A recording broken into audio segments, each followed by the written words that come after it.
वाहनांद्वारे सार्वजनिक प्रवासी वाहतुकीची सुरुवात महाराष्ट्रात 1932च्या सुमारास खाजगी व्यावसायिकांद्वारे सुरू झाली। यापुढच्या 8-10 वर्षात या वाहतुकीचे नियमन करण्याची गरज भासू लागली। 1948 मध्ये भारतातील ब्रिटिशांची राजवट संपुष्टात आली।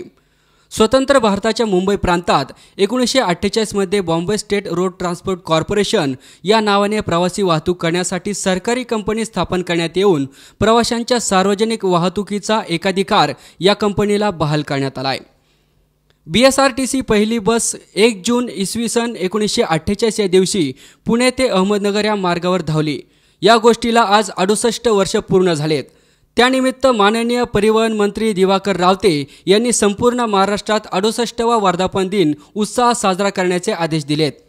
त्यानिमित्त कोपरगाव ST बस आगारात स्वच्छता मोहीम राबविण्यात आली। हा कार्यक्रम माननीय दिवाकरजी रावते साहेब यांनी पूर्ण महाराष्ट्रात राबवायला लावला आहे। त्यामुळे असा परिवहन मंत्री आम्हाला पहिल्यांदा भेटला। परत महाराष्ट्र त्या निमित्ताने आज सर्व महाराष्ट्रात चालक वाहक वर्कशॉपचे जे कर्मचारी असन सर्व व्यक्तीचे कर्मचाऱ्यांची मोफत वैद्यकीय तपासणी करण्यात येत आहे। आगार प्रमुख बेलदार प्रभाकर, वाहतूक नियंत्रक रवी गिरमे, महाराष्ट्र राज्य कामगार सेनेचे उपाध्यक्ष किरण बिडवे आदींसह कर्मचारी वृंद मोठ्या संख्येने उपस्थित होते। यावेळी नगर जिल्हा कार्याध्यक्ष मुन्ना आवाड यांनी प्रवाशांना पेढे वाटप देखील केले। C24 तास साठी प्रतिनिधी योगेश डोके, कोपरगाव।